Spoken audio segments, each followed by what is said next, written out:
योगी जी से विनम्र निवेदन है, सत्ता में बैठे अधिकारियों से निवेदन है कि इनकी मांगे न्यायिक मांगे हैं। ये कोई अपराधी नहीं है, इनकी बात को सुनिए और अगर इनकी बात न्यायिक है तो त्वरित उसका निराकरण करते हुए प्रदेश के स्वास्थ्य व्यवस्था को सही पटरी पर लाने का काम करें। ये सब चीज़ों में याद आते हैं माननीय मुख्यमंत्री जी जब बैठते हैं कभी कभी तो बताते ही हैं कि 24 करोड़ जनता को हमें एक एक नाम जानते हैं। तो क्या ये 9000 एम्बुलेंस कर्मचारी अपने भारत देश के नागरिक नहीं है? इसका असर स्पष्ट है। अगर कर्मचारियों की बातें नहीं सुनी गई तो फिर इनकी बात चुनाव में कोई नहीं सुनेगा और ये सत्ता से बेदखल हो जाएंगे। अगर ये अपनी सेवा से मुक्त हो जाएंगे, इन्हें न्याय नहीं मिलेगा तो ये सरकार के साथ कितना खड़े रहेंगे। हमारी कोई बड़ी मांग नहीं है, आप हमको प्रधानमंत्री और राष्ट्रपति बनाने की मांग नहीं। हमारी एक मांग है कि 9000 एम्बुलेंस कर्मी जिन्होंने सरकार प्रशासन के साथ मिलकर काम किया, जो 9 वर्षों से उत्तर प्रदेश के प्रदेशवासियों को सेवा दे रहे थे, उनको बहाल कर दीजिए।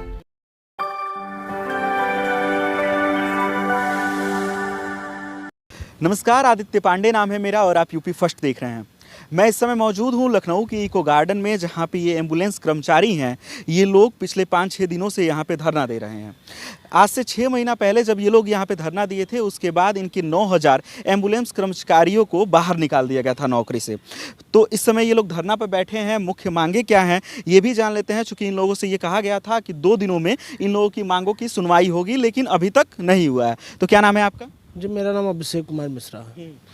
2 दिन आप लोगों को दिया गया था कि 2 दिन में आप लोगों की मांगों को सुना जाएगा, लेकिन सुना नहीं गया अभी तक। देखिए, कहीं ना कहीं जैसा कि प्रशासन की तरफ से हमको बताया गया था, उत्तर प्रदेश के यूपी गवर्नमेंट के जो इस समय गृह सचिव जी हैं, उन्होंने बताया था कि देखिए अभी श्रीमान अमित मोहन प्रसाद जी आए नहीं हैं, स्वास्थ्य सचिव जो हैं वो आ जाएं, अभी छुट्टी पर गए हैं, आ जाएंगे तो आप लोग की वार्ता कराई जाएगी। शायद अभी जैसा कि विगत अभी वैसे जानकारी हुई है टेलीफोनिक अन्य माध्यमों से, तो उन्होंने कहा शनिवार को उन्होंने विगत ज्वाइन किया है, लेकिन अभी 2 दिन हो गए उनको ज्वाइन किया। अभी तक हमारे पास कोई खबर नहीं आई और ना ही कोई पत्राचार के माध्यम से संदेश आया है वार्ता के लिए।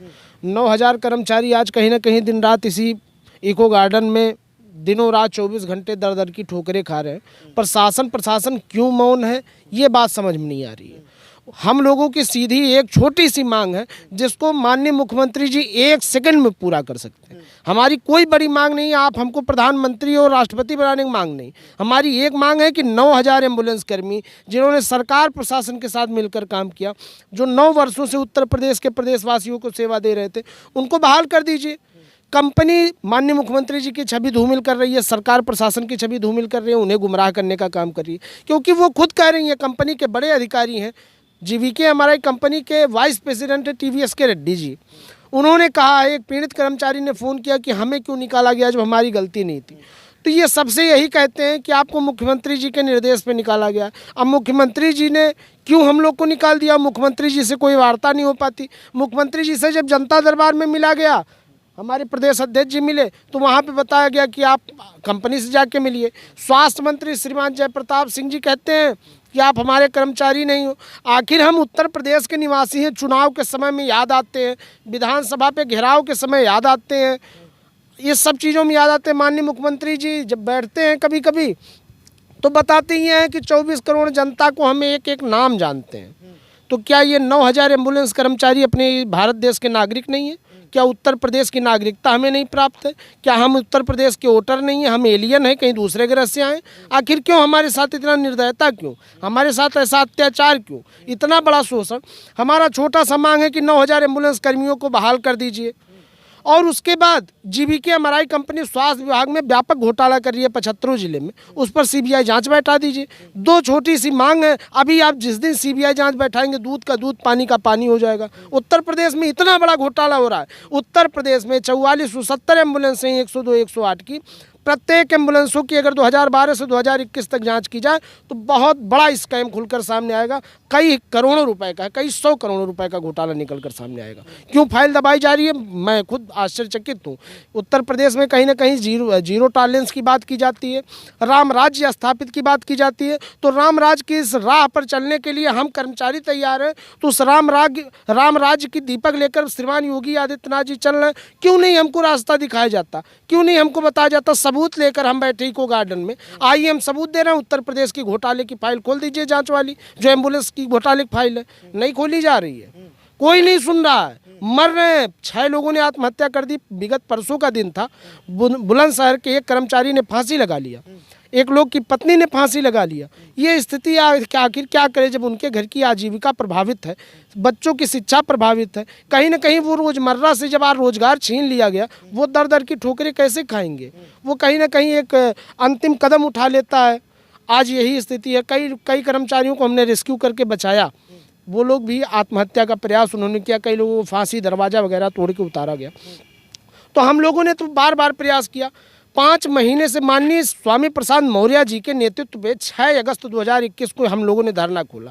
हमने कहा मैं भारतीय मजदूर संघ का हूँ, भारतीय मजदूर संघ से एफिलेटेड हमारा यूनियन है, आखिर हमारी बात क्यों नहीं मानी जा रही है। आरएसएस की राह पर चलना, देश हित के राह पर चलना, प्रदेश हित के राह पर चलना, क्या इसकी यही सजा है कि 9000 को निकाल दिया जाए। हम भ्रष्टाचार की खुलासा करने की बात करते हैं, आप हमें उठा के यहाँ इको गार्डन में खुली जेल है, देखिए इधर से भी दीवारें, उधर से भी दीवारें, यहाँ पक्षी सिर्फ आपकी आवाज़ सुनते हैं और कोई नहीं सुनता। मीडिया बंधु ना आए तो कर्मचारी आत्महत्या कर लेगा, उसको कुछ नहीं यहाँ मिलने वाला है। तो कहीं ना कहीं मैं एक ही आपसे निवेदन करूँगा, भारत के इस चौथे स्तंभ के माध्यम से मैं यही अवगत कराना चाहूँगा कि अगर ये वीडियो माननीय मुख्यमंत्री जी तक या शासन में एक किसी बड़े अधिकारी तक जाती हो तो छोटी सी मांग है। उत्तर प्रदेश के एम्बुलेंस कर्मियों ने कोरोना काल के दोनों लहरों में और अनेकों आपदाओं में बृहद ढंग से और कर्मठता पूर्वक उत्तर प्रदेश के प्रदेशवासियों की रक्षा की है, उनकी सेवाएं की हैं। तो मैं यही चाहूँगा कि 9000 एम्बुलेंस कर्मियों के परिवार के भविष्य को देखते हुए, उनके बच्चों के भविष्य को देखते हुए, उनको देश हित में कर्तव्य निष्ठता को भविष्य को देखते हुए उनको तत्काल बहाल किया जाए। और उत्तर प्रदेश में जो स्वास्थ्य विभाग में जीवीके EMRI कंपनी, एम्बुलेंस सेवा प्रदाता कंपनी, जो व्यापक स्थिति पे भ्रष्टाचार कर रही है, स्कैम कर रही है, इसकी जांच हो, बहुत बड़ा घोटाला खुलकर सामने आएगा। हम जय हिंद, जय भारत, जय श्री राम। अध्यक्ष जी ये बताइए, एक सेकंड आ रहा हूँ। अध्यक्ष जी ये बताइए, आप लोगों ने कोरोना काल के समय आप लोगों की जो टीम थी, आप लोग के जो एम्बुलेंस ड्राइवर थे, उन लोगों ने लगातार काम किया, लेकिन उसके बावजूद आज सरकार सुनने को नहीं तैयार है। इको गार्डन एक ऐसी जगह जहाँ पे लोग धरना तो देते हैं, लेकिन उनकी मांगों को लगातार सरकार सुन नहीं रही है। देखिए, एक सबसे बड़ी बात कहूँ मैं, आउटसोर्सिंग एक अभिशाप बन गया है। जैसे मान लीजिए कि हम लोग आउटसोर्सिंग की कोई नियमावली नहीं है। आउटसोर्सिंग में किसी से आप कह नहीं सकते, क्योंकि जब सरकार से कहने जाएंगे आप तो सरकार कहेगी आप कंपनी के कर्मचारी हैं, कंपनी से बात करिए। और कंपनी खुले तौर से आपको लूट रही है तो सरकार से कोई मतलब नहीं। जैसे हम लोगों का मिनिमम वेज ओवर टाइम मिलना चाहिए। क्योंकि हम 12 घंटा ड्यूटी करते हैं और मुझे लगता है कि जिस तरीके से मरीजों को भाग के पकड़ना या उनको मतलब बचाना, उनकी जान बचाना, वो ऐसा काम मतलब एक नेकी का काम कह सकते हैं, हम समाज सेवा कह सकते हैं। लेकिन पैसा क्यों चाहिए? क्योंकि हमारा भी परिवार है, हमारा परिवार जीविका है, उसको भी चलाना है, इसलिए हमें पैसे की भी ज़रूरत है। तो कम से कम इतना पैसा मिले हमें कि हमारा परिवार जी जाए। ये समाज सेवा का काम है, लेकिन मजबूरी है कि हम अपना रोजगार समझ के भी करना पड़ता है। इसलिए आपको मैं बता दूं, 2012 से एम्बुलेंस चालू हुई थी, तब 5500 रुपया सैलरी मिलती थी 12 घंटा ड्यूटी करके। वहाँ से 2021 आ गया, आज 12000 रुपया मिलती है। कितने घंटे? 12 घंटा ड्यूटी करके। क्या बढ़ा हमारा? क्या बढ़ा हमारा? सबसे बड़ी बात। दूसरी बात आपको मैं बता दूं, 8 घंटे की सैलरी मिनिमम बेस के हिसाब से 10,700 रुपया बनता है। 12 घंटा का उसका जो मिनिमम वेज है उसका डबल होना चाहिए, कम से कम 21,000 से ऊपर। अब 21,000 के ऊपर होना चाहिए, लेकिन इस पे हम किससे बात करें? श्रम विभाग के बुलाने पे तो कंपनी आती नहीं। 12 से 14 बार बुला लिया श्रम विभाग ने कंपनी को, कंपनी नहीं आई। क्या कर लेगा श्रम विभाग? स्थिति यहाँ आके फंसता है कि न तो सरकार सुन सकता है, न कंपनी सुन सकती है, न आपकी न तो श्रम विभाग सुन सकता। हाई कोर्ट आप जा नहीं सकते, क्योंकि हाई कोर्ट में जाएंगे तो आपका मामला लेबर कोर्ट आ जाएगा। सबसे बड़ी दिक्कत आउटसोर्सिंग में ये समस्या है।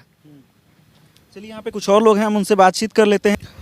तो हमारे साथ आशा अधिकार मंच के अध्यक्ष भी यहाँ पे मौजूद हैं। हम इनसे ये जानने समझने की कोशिश करते हैं कि पिछले जो मोदी सरकार ये दावा करती है कि हम एम्बुलेंस कर्मचारियों को देवदूत कहते हैं, उन लोगों के साथ ऐसी विसंगति हो रही है, तो इस पे इनका क्या कहना है? वास्तव में उत्तर प्रदेश के जितने भी संविदा कर्मी हैं, इन्हें अगर संविधान मुक्त कर्मी करार दे दिया जाए तो गलत नहीं होगा, क्योंकि इनके लिए कोई विधान ही नहीं है। सरकार ने एक कंपनी के तहत विभिन्न विभागों में लोगों की नियुक्ति कर दी सेवा प्रदान करने के लिए।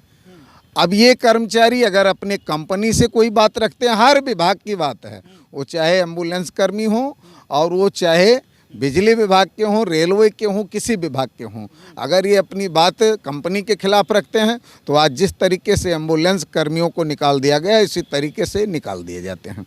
अगर सरकार से ये बात करते हैं तो सरकार कहती है कि आप तो कंपनी के तहत हैं, आप कंपनी से जाके बात करो।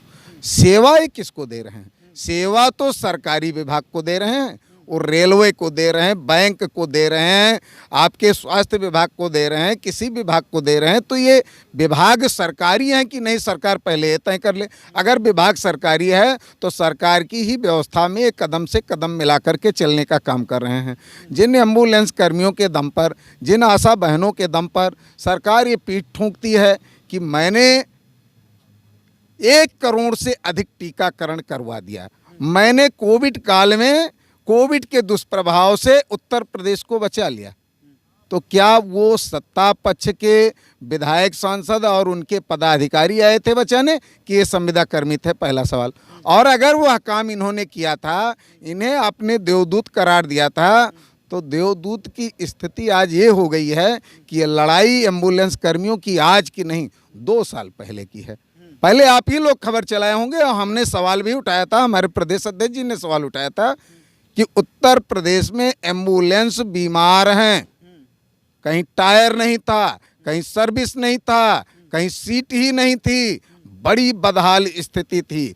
स्वयं बेसिक शिक्षा मंत्री सतीश द्विवेदी और स्वास्थ्य मंत्री जयप्रताप सिंह के गृह क्षेत्र में मैंने दिखाया था कि ईंट के सहारे एम्बुलेंस सीएससी पर खड़ी थी। और जब उसको लेकर के हम लोगों ने सवाल खड़ा किया कि कंपनी समय पर गाड़ियों की रिपेयरिंग नहीं कराती है, समय पर टायर नहीं बदलती है, समय पर इनका मानदेय नहीं देती है, इनसे अगर ओवर टाइम कराती है तो इन्हें ओवर टाइम दिया जाना चाहिए, तो कंपनी के खिलाफ आवाज़ उठाने का परिणाम रहा कि कंपनी और सरकार ने मिलकर के एक योजना ला दी कि अब इनको पूर्व से कम पैसे में काम करना होगा, और अब लाइए 20,000 रुपया, पुनः आप ड्राफ्ट दीजिए और फिर से आप ट्रेनिंग लीजिए। जो व्यक्ति 7 साल से आपका एम्बुलेंस चला रहा है वो फिर से क्या ट्रेनिंग लेगा? इसी बात को लेकर के इन लोगों ने 23 जुलाई को इसी सत्र में 2021 में एक बड़ा आंदोलन किया। अपनी मांग को लेकर के जब इन्होंने आंदोलन किया कि मान्यवर अगर ओवर टाइम ना दे सको, महंगाई के सापेक्ष बढ़ोतरी ना दे सको, तो कम से कम जो पूर्व में आप हमको व्यवस्था दे रहे थे वो तो देने का काम करो। उसके प्रतिफल स्वरूप क्या हुआ कि आवाज़ उठाने के एवज में 9,000 एम्बुलेंस कर्मियों को सेवा से बाहर कर दिया गया। अब साथियों का कहना है कि उन हमारे 9,000 एम्बुलेंस कर्मियों को आप पुरानी सेवा पर बहाल करने का काम करो, कंपनी के घोटाले को उजागर करने का काम करो, कंपनी के दोषी अधिकारियों कर्मचारियों को दंडित करने का काम करो, क्योंकि सरकार और एम्बुलेंस कर्मियों के बीच में जो आज टकराव है उसके पीछे कोई जिम्मेदार है तो सिर्फ जीबी के नाम तो है जीबी, लेकिन जीबी नहीं है, मार रही है लोगों को।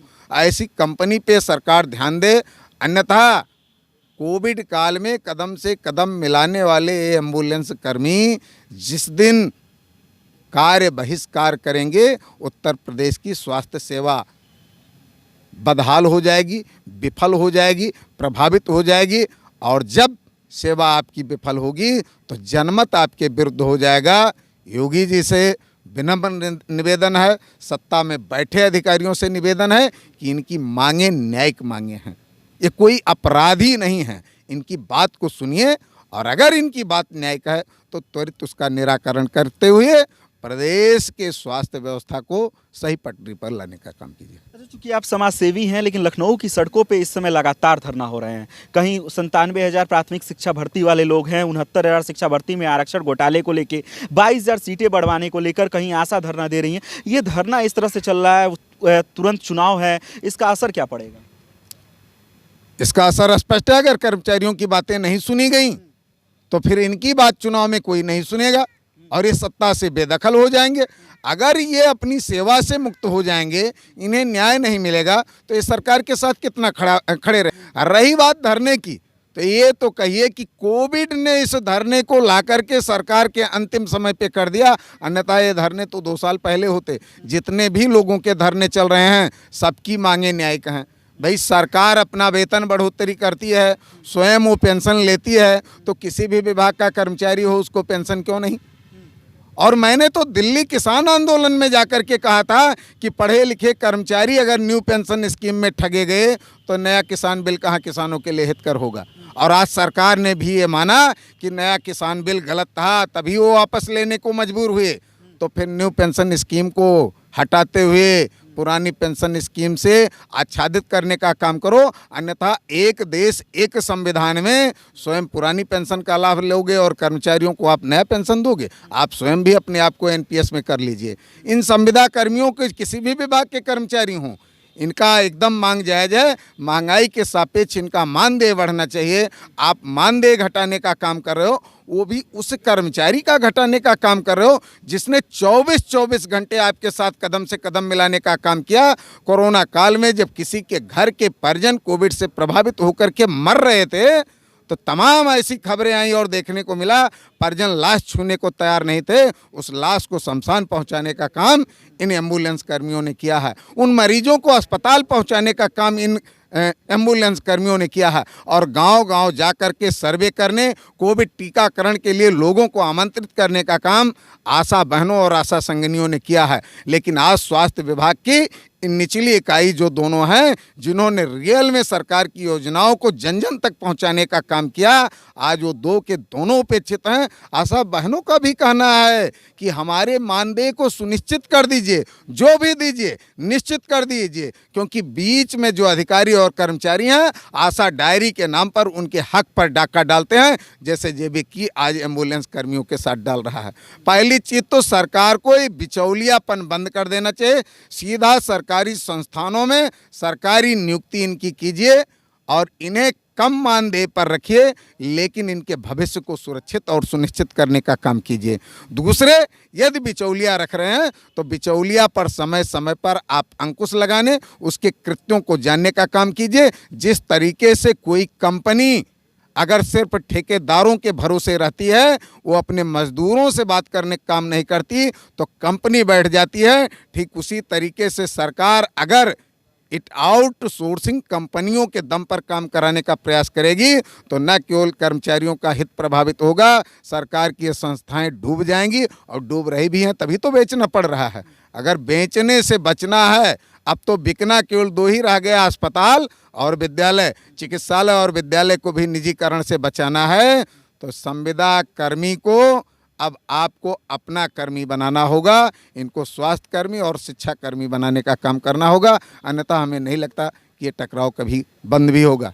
फिर भी उम्मीद करते हैं कि जैसा इनको आश्वासन दिया गया 2 दिनों में वार्ता का, मानते हैं कि कल क्रिसमस था, आज रविवार है, कल इनसे वार्ता होगी, इनके न्यायिक मांगों को सुना जाएगा और अगर नहीं सुना जाता तो प्रदेश अध्यक्ष जी का जो भी निर्देश होगा उसके अनुरूप हम इनके साथ कदम से कदम मिला करके लड़ने को तैयार हैं। क्योंकि मेरा मानना है कि शिक्षा विभाग के बाद अगर किसी के पास पर्याप्त कर्मचारी हैं तो स्वास्थ्य विभाग के पास हैं, लेकिन स्वास्थ्य विभाग के कर्मी आपस में बटे हुए हैं। जिस तरीके से शिक्षा विभाग में संकुल हो, एनपीआरसी हो, प्रधानाचार्य हो, शिक्षक हो, शिक्षा मित्र हो, सब एकजुट होकर के लड़ने का काम करते हैं। हमारे भी, चाहे वो संविदा कर्मी हो, चाहे परमानेंट कर्मी हो, और चाहे वो आशा बहू हो, चाहे आशा संगिनी हो, चाहे एम्बुलेंस कर्मी हो, चाहे कंप्यूटर ऑपरेटर हो, जितने भी आउटसोर्सिंग के या परमानेंट कर्मचारी हैं, सब एकजुट हो जाएं। निश्चित तौर पर सरकार मांग ही नहीं मानेगी। शिक्षा विभाग के तरीके से सदन में हमारा एक सदस्य भी खड़ा होगा, स्वास्थ्य विभाग का भी एक एमएलसी सदन में जाएगा, जो कि हर सरकार में सरकार को जगाने और इन्हें दिलाने का काम, न्याय दिलाने का काम करेगा। तो ये वो एम्बुलेंस कर्मी हैं जिन्हें भाजपा सरकार ने देवदूत बताया था कोरोना काल में। कोरोना काल के समय में जब लखनऊ की स्थिति बद से बदतर थी, उस समय ये एम्बुलेंस कर्मचारी थे जो लगातार लोगों को एम्बुलेंस के माध्यम से अस्पताल ले जाने का काम कर रहे थे। लखनऊ का हाल ऐसा था उस समय कि लखनऊ में हर तरफ लाशें गिरी हुई थी और ये एम्बुलेंस कर्मचारी ही थे जो उन लोगों को लगातार अस्पताल लेके जा रहे थे।